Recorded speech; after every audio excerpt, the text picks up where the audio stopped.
Yo ebusia empanimfo se so obusuani ni akwa kasa empa wanoda Magraham abrantie yi akwa akofa asemaba bomutu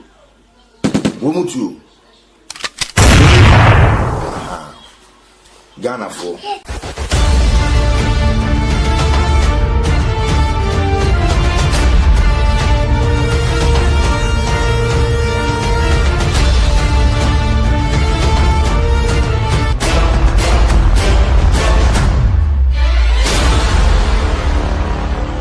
Yo ebusianfo mutie manase mo hweme eyemo amode sikonkron biscout nana prempe ene kasai ebusian eyemia menua opon K Francis adodo na efren Magraham abrantie akwa kan sembi ede afa eye Justice K Anai na sabi eno nam so ma abrantie ni bu ofu pay ebia na wonim ensama eye Magraham ekokafa eye abrantie ayefre no Justice K Anai we aya brantia dane de nyina aya wotane honorable Kennedy eye dwumadie bia o mato ne din the seat yo ebusia mumie kwotietie ensema eye opon K Francis oka edifa eye Justice Anai ho na yensambra bato de yenko Kennedy Japan ne response wa de mafro isobinim eni ni kunu obinim no so eyimre ye no won komo na enkomo be ya akwa we wasa wa we host no guest ni mom na mra mekire wo nkomo kura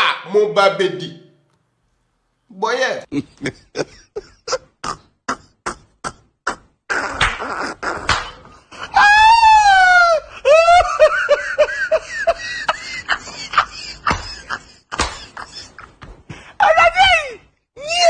Okay, let me say this. Yeah, 2020, but Ghana media houses are running on national TV, no. It looks like some technology, no, is stuck in 1987. So you are telling me it's a picture now Kennedy Simon show, no, saying actual one it here. And anyway, every picture and video, a portrait and net two, be show and a two, some other TV stations, be show no picture not squeeze it to send you the both road, Esha bent to no. Like why? So you are telling me second Japan this can be away. Net two for musica be away, advertisement be rani. Munti minya technology ebet man show correct portrait picture.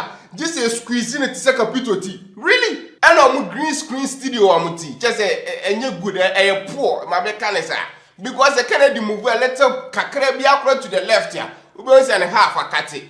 That shouldn't be happening on national TV in 2020. Especially Sesa TV is run by Kennedy Japan, one of the richest people in Ghana.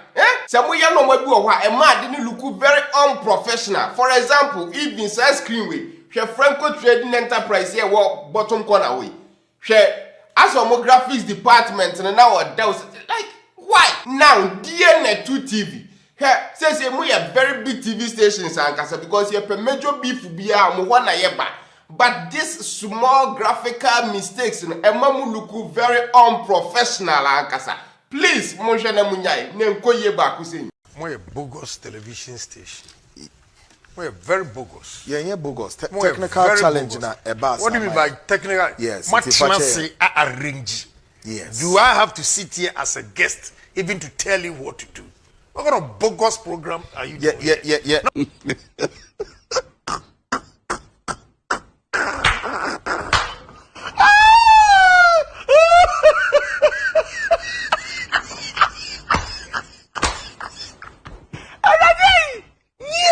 A man offer woman a greenhouse. The same premises I'm talking about. Gold house, pink house, blue house, greenhouse. Abuja so steady ya Kennedy Dani and issue host ko support am same lady that's why there. But host with the Abuja ja only do me and the phone so kura until we case. I say fine you. Just say dia live TV, streaming live. Na uti wana umie phone so. Just a phone umie so. For live video ebi amwe na nka wo pe questions ababe bisa and I say what your two questions be down and I will look through near what your two down abebisa Kennedy different but this guy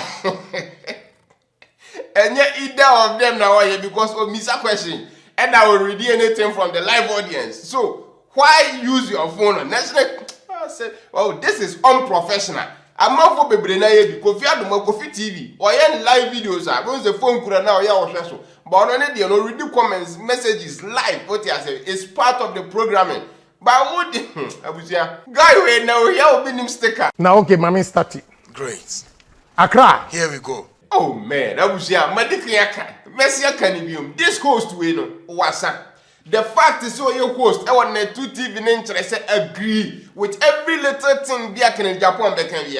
You are there as a host, practically a journalist. So do your journalistic job. How hard can this be? Look, I know it's a 2 years in Japan there. He can practically do everything he wants. What he has said, with you or without you. But the fact is so Chiakabusumi Biano, interest men as a proper host. And idea or yes, you may he could have answer waka. And it's 10 minutes past the hour 12. Brother, you need radio so. Says Obia or phone Obia or what? Oh, continue but time. I will say this and I will say it that is the real fact. Abuja details are part of him. Now okay, mommy start it. Great. Accra. Here we go. What is this? Here you go. Yeah, quite. Well, Abuja make one of him say wasa. What are you going? Yo, Abuja for memo bibia kwaba. Edi abeg medino so biom. Na mefo sa akonya wie so akire maadwene won normal ene nsema ekọ so. According to nsema eye minua Magrab okaye no.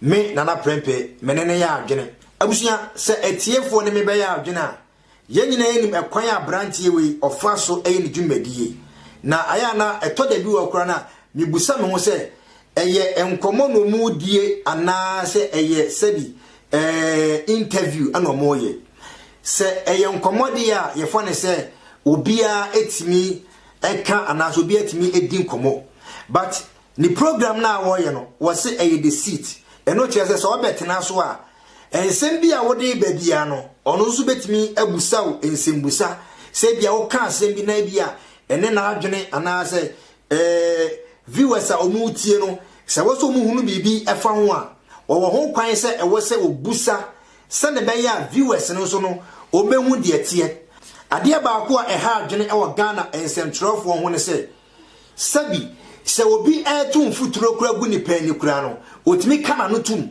onim no kura no enso wonka efrise nipa na woni ni di nkomo no omunyina aya adwempo baako oma hyehye ho se omo ba be ka asem se entino ensembusa anka yen viewers na ye hwe no ye be hia so obebusa amaye because wona na akwa nipa bia wo gina viewers no anamu me na me hwe no meet me mbusa nipa na wode na ba wo program no so no meet me mbusa the question nemmom wona wote wono wo gina amaye na ye hwe no edinse mbusa bia na ebia obi be comment ana se bia beba wa adwunim ana se wa wutie a wo adwene ne nyansa e wo tirim ni se wutie ensem na nipa no e kana wo betimi ato question bi e dia ma ne se wonyiya no but ya hwa ehun se abrantie we ni dwumadi a wo ye no enye saa ne tie se okofo bi betena so a nipa no ebeka aka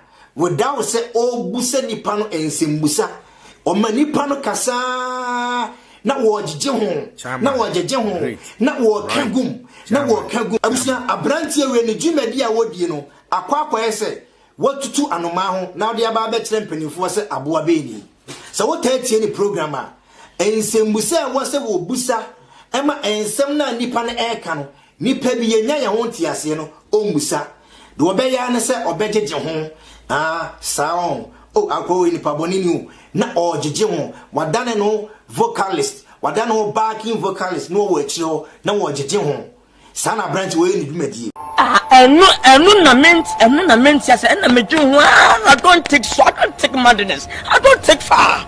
I don't take so far minutes. And na ment yes some wotimi ye di na waye enhwe han na nipa na waba ni program no so no nipa no e kansem ebi wo ho a onim se ensem na nipa no e ka no sebi entwaye ba brantie we esanse wakwa hu nipa bi se ono ne de ososo bonen so what time na ye do ba ni program so a ekwan bi obefa so woni se ni pani na be kan wagum no se ye no kro se enye no kro obeka wagum utie sabi asema amenia Magrab obusa no na eye ne kwa so apepepe Eyimre ye no won komo na enkomo be ya akwa we wasa wa we host no guest ni mom na mra mekire wo nkomo kra mo ba bedi boye abusia se wutie ensembusa a brantie Upon K Francis obusa eye Justice K Anina boni bia no wawom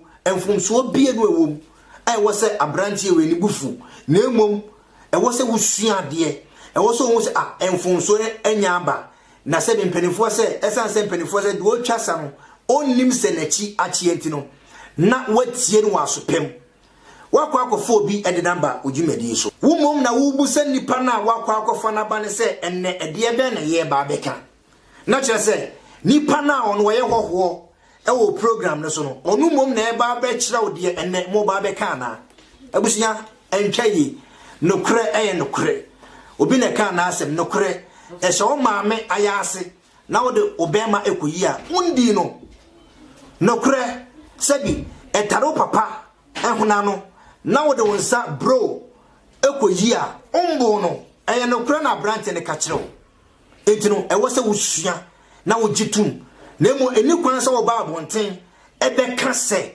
abrante ne mbra abonten me pacho o man se 24 hours or say 48 hours so daddy eni kwan se wo be pacho enti se bibi etochi wo ha bibi koso wo show no so a enye no ena mumu binimu mu be teki saade no na wo de akoto social media na wo didi wo mo e wo program no so atema na bisa no saade no mu be ji amunyai especially some of the bloggers musu mutitete ho a obi yaye program abre ye ho aye program o na wo be fa program no utwa program no ho bi na wo de akoye o program e de gidom di giska o YouTube uwia na wo ba be di program no mpenifo nim ne ade producers na wo be di o matem ye de strong warning ene ye de ma Musa nipa ni bi abrante bi a wo Italy e fraud de be a Upon Francis we a blogger ya ma 48 hours se brana be retract ni apologize and you may be a waba be your social media.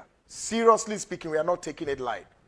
Abrante ya wuta soria mawani na ho ne jai jimi no abusia se e wase wo bi pa achewa e wo Justice K Anai one o boss Kennedy ene wo se e pasa mana modo mu mfonyiri be kire ye no sa ma no mumum ne wo se mo pasa mana chew so obi ni makwa akodi ni nkwase asema sa ma na mudi omumfonyini e ba bekire no ye de ye den enye se bia wo omumfonyini e ba bekire just to prove a point enne sa ma no so moti aware yase a omukuru nom entrust omu biem enne sa ma no so mo ware ya omaware ho betima ye den e de ma om sa ma no so mo twempena no mo kra ebia sa no ma na de bekire ebia ana sansem na wo kan form no ebi omo ye ni mre bia etwemu ebi omo ye ni mre bia etwemu but enne oma wariem omo mprantwiem e di problem ebeba sa oba we ekra ni kuru se okwa asori a ni kuru engine ndida ni kuru be fi se okwa akose be ma fufu bi dem te no me bi wo ha aya mo me fa adwene ni nyansa nto ho as a professional journalist ni kwan se wo yes ade no se Kennedy edru ba bi mpoma Kennedy kura ka se o da bi we de wa ware nti me mfa nfo nyini enkyere na wo suso jagum o yemfa nkyere Justice K Anai yemu bi epewasem na emum e wose e ka no credit kyerɛw eno me bi wo aya wo ya ntwayi wo se ono boss na ye adwuma no na emum se opa se wo free lane mu a se nensem na wo ka no sebi ya kwakwa ese imfuturo no otugu nipani a wo ho kwan se as obi a wo host program wo ho kwan se obetima yi na sotiri na Ghana fo nyina yaje wadi ene social media da woroma sabi se wo kan sembi na eye kontompo no kura bi animu a amanfo ebe fa ekire akwa hwe no kure no e ba ne sana wona wo te sa platform no so no wona wo host sa program e de enum guase ebrew se wonima ena enye ho nkwa na abeya adwuma wo se nyame amfa samba na ebia wo boss na ene wo som no wo fi se wo ya ade enye kura be follow no se ene wo yi wadi a adwuma bia bekombia no ye bebusa wo adwuma awaye na yekofa wadwuma awaye na wadwuma awaye enye credible a abusua na wokoya na asa wo bae ini sa branch en tenetro a branch en kyerɛ se de woye en entwe ya jitum nemum enu kwansa wo ba bonte meka se o ma no 48 hours as 24 hours omra bonte me paacho se wose wo bi paacho wa unim nipa wo so paacho eye wono wo boss Kennedy ane wo se paacho e wo se pa Ghana emma a modu o mumfonyini be kyerɛkyerɛye just to prove a point obinim na akodi ni nkwase asem obinim na akodi ni nsemfon eni se obesa wo kyerɛ Ghana fo nyina se obinim epema enya sama na obinim akodi wo mu mfonyini ene wo se ode be kyerɛ anka brochire ha ana saa no mawe esi ya anka Kennedy ene eye ye friend say the president and a journalist no and come face the law. Of a Kennedy, what na brochire pen? Unim sibia brochire tie. Unim sibia system ne ye adwuma. They say ye educate a ye Ghana for and na sabi ye de ye pe eye no ma. Wo ye mrahye bedwani. And so obinim edi nkwase asem kra na. This is the time e wase what they call a parliament. Mrahye bedwafio na sabi ensema dani de nyina ye boso ensema dani de nyina ye ka esanse ya no ye de wano ye de kasa but you need to me I betimi e de regulating normal. This is the time I was say what they call to emra shebedefio na empanifo bobo ho say asofo bi edi mu asem e wo Ghana asofo bi e do mo ho abo ho safo hene e de nyankopon din no e budi pafaso e de nyankopon din e kum nipa. And this is the timer I was here to be regulating a sorry no Kennedy wo dwuma eno no wo ye mrahye bedwani wo ye law maker wo shamra. And this is the timer I was say utimi ye bibi fa ho enye Facebook enye sabi amansanten tankese no so enye TV so eye mra na sabi emma bi omoto omo baabi emma bi omo dwene omo ho okotere enkodi ni mako emma abo ponkyere ni emma metin ho fifiri obinim enkodi nkwase asem emma bia sabi omo ne obinim ekoye de wo so omokoye yemfa omumfonyin emma mekire wiase afana ba bia ni wa san no ma no ye bepene emma na ko TV so na mrahye bedwani agi akonya eti TV so ewo Germany ewo UK ewo America na won kyerɛkyerɛ eno ma be mo ma na tumpon na emum enkofo bia omo ne wo ba bia akwakoda na woni mra na sebe wonim de se ade na woye no etia mra enso no esa so ofi so wotumi na woka obi ntimi nka bi ntino na watena ase na wodi nkofo amanfo mama ne do mumfonyi kyerɛ Mr Kennedy me pese me kasa mana ko kyerɛ so obeka ya Ahmed sa kwa wi aso na wode Ahmed efa so a nkofo bi kwaje Ahmed enkwa free ni nsem me ka se wonim hu bi nemom ebre a wode abrante ni mfonyi kyerɛ yese pɛ ene mankofo bi hu kwan mankofo bi hu kwan because na ebia enkofo bi epe abrante ne dada na ebia yenim abrante ni mfonyi but as obia onim de woye mrahye bedwani a wo hyemra na wonim enra no wodu tumi ehye wonsem etime de abrante ni mfonyi ebe kyerɛ ye sa pepepe ene course ene wode nkofo bi mama aba abekire abusua so oba Germany ha obi a woyɛ criminal obi a wodi bone obi a sebi a police for crime sa aso ne mu a ye de ne kɔ afiase mpo no wonim na de sɛ nipa ne mfonyi betu newspapers echi na wan kata nanimu a eka ye bebɔ no enya asem ketwa eka sɛ nipa kro no bebɔ no enya asem ketwa sɛ nipa na wodi bone ni mpo on right na nkampese emayo a obesa di prove a point say sofu bi ene o makwa akoda into do mumfonyini aba betu TV so se wiase mansa nyina enhwe anka wonim sika obechia Kennedy. This is the right time utumi a woso wo no wobetimi amana ye adwuma. This is the right time enkofo mudi nsemfo asofo asebisebo mo dada nipa akonfo ene amalanfo a maba baji Ghana TV so agboso azanfo a omo ye fresh beji sika gari lotto numbers and Ghana ye TV so nyina akwa dane kwase asem. This is the best time utumi na also wo asmrashe bedwani no. This is the time to fight them. Enye de bia TV so ana TV so ana we aye say na eno nam so ma emayo bia omoto om ba bi omo dwuno mo ho. Okotre enkodi ni beko emma aboa ponkyereni emba meti ho fifiri. Obinim na akwa kodi ni nsemfu a sama na odo mbe prove point no that was wrong. Nyansa bia no ayo etino Justice K9 say ye will be a waso patch wa wo eno boss Kennedy mumum ene was say mo passa mayo anachew because mo go money mo ase for no reason.